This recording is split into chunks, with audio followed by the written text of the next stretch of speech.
ಜಿಲ್ಲಾಡಳಿತ ಆನ್ಲೈನ್ ಮೂಲಕ ನೋಂದಣಿ ಮಾಡಿಕೊಂಡು ಬರಬೇಕು ಎಂಬ ಜಿಲ್ಲಾಡಳಿತದ ಆದೇಶ ಸರಿಯಾದದ್ದಲ್ಲ. ಜಿಲ್ಲಾಡಳಿತ ಇಂತಹ ನಿರ್ಧಾರವನ್ನು ತೆಗೆದುಕೊಳ್ಳಬೇಕಾದರೆ ಸ್ಥಳೀಯರನ್ನು, ರಾಜಕೀಯ ಪಕ್ಷಗಳನ್ನು, ಸಂಘ ಸಂಸ್ಥೆಗಳನ್ನು ಸಭೆ ಕರೆದು ಇದರ ಸಾಧಕ ಬಾಧಕಗಳ ಬಗ್ಗೆ ಚರ್ಚೆ ಮಾಡಬೇಕಾಗಿತ್ತು. ಏಕಾಏಕಿ ಆನ್ಲೈನ್ ಬುಕ್ಕಿಂಗ್ ವ್ಯವಸ್ಥೆ ಮಾಡಿರುವುದು ತಪ್ಪು.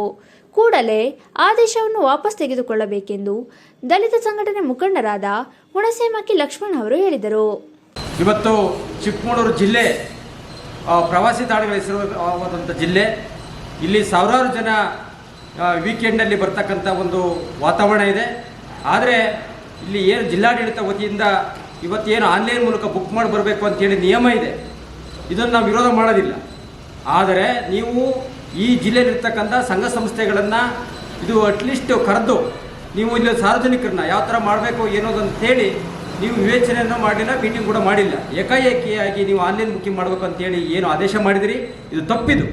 ನೀವು ಆನ್ಲೈನ್ ಬುಕ್ಕಿಂಗ್ ಮಾಡೋ ವ್ಯವಸ್ಥೆ ನಿಮ್ಮ ಬಿಟ್ಟು ವಿಚಾರ. ಆದರೆ ಇಲ್ಲಿ ಸ್ಥಳೀಯರನ್ನ ಕರೆದು ಯಾವ ಥರ ಮಾಡಬೇಕು ಅಂತ ಹೇಳಿ ಒಂದು ಚರ್ಚೆ ಮಾಡಬೇಕಿದ್ದು ಅದನ್ನು ಮಾಡಿಲ್ಲ. ತಕ್ಷಣ ಒಂದು ಆದೇಶನ ವಾಪಸ್ ಮಾಡಬೇಕು ಅಂತ ಹೇಳಿ ತಮ್ಮ ಮೂಲಕ ಒತ್ತಾಯ ಮಾಡ್ತಿದೆ. ಜೊತೆಗೆ ಅಲ್ಲಿ ಗಾರ್ಡ್ಗಳಿಲ್ಲ, ಏನು ಅನಾಹುತ ಆಗುತ್ತೋ ಗೊತ್ತಿಲ್ಲ. ತುಂಬ ಜನ ಬರೋದ್ರಿಂದ ಅಲ್ಲಿ ಅನೈತಿಕ ಸಂಬಂಧ ಚಟುವಟಿಕೆ ಕೂಡ ನಡೀತದೆ. ಇದನ್ನು ತಕ್ಷಣ ಸೆಕ್ಯೂರಿಟಿ ಗಾರ್ಡ್ಗಳನ್ನು ಹಾಕಬೇಕು. ಸುದ್ದಿಗೋಷ್ಠಿಯಲ್ಲಿ ಮಾತನಾಡಿದ ಅವರು, ಜಿಲ್ಲೆಯಲ್ಲಿ ಸಾಕಷ್ಟು ಹೋಮ್ ಸ್ಟೇ, ರೆಸ್ಟೋರೆಂಟ್ಗಳು, ಲಾಡ್ಜ್ಗಳು ಭಕ್ತಾದಿಗಳಿಂದ ಸಾಕಷ್ಟು ಹಣ ವಸೂಲಿ ಮಾಡುತ್ತಿದ್ದರೂ ಸಹ ಪ್ರವಾಸೋದ್ಯಮ ಇಲಾಖೆ ಏನು ಮಾಡುತ್ತಿದೆ ಗೊತ್ತಿಲ್ಲ.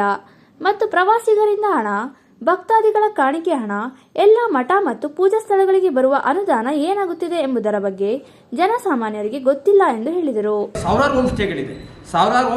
ಅದನ್ನು ನೀವು ಇವತ್ತು ಜಿಲ್ಲಾಡಳಿತಕ್ಕೆ, ಜಿಲ್ಲೆಗೆ ಇನ್ಕಮ್ ಬರ್ತಕ್ಕಂಥ ನೀವು ಟ್ಯಾಕ್ಸ್ ಕಟ್ಟಿಸ್ತಾ ಇದ್ರಿ ಮತ್ತು ವಸೂಲಿ ಕೂಡ ಮಾಡ್ತೀರಿ ಗೇಟಲ್ಲಿ.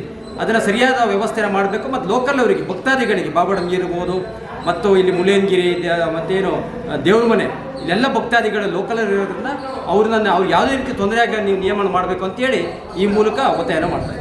ಸುದ್ದಿಗೋಷ್ಠಿಯಲ್ಲಿ ಸಂವಿಧಾನ ಉಳಿವಿಗಾಗಿ ಕರ್ನಾಟಕ ರಾಜ್ಯ ಸಮಿತಿ ಅಧ್ಯಕ್ಷರಾದ ಗೌಸ್ ಮೊಹಿದ್ದೀನ್, ಸಂದೀಪ್, ಪುಟ್ಟಸ್ವಾಮಿ, ದೇವರಾಜ್, ಮೋಹನ್ ಕುಮಾರ್ ಮತ್ತಿತರರು ಉಪಸ್ಥಿತರಿದ್ದರು.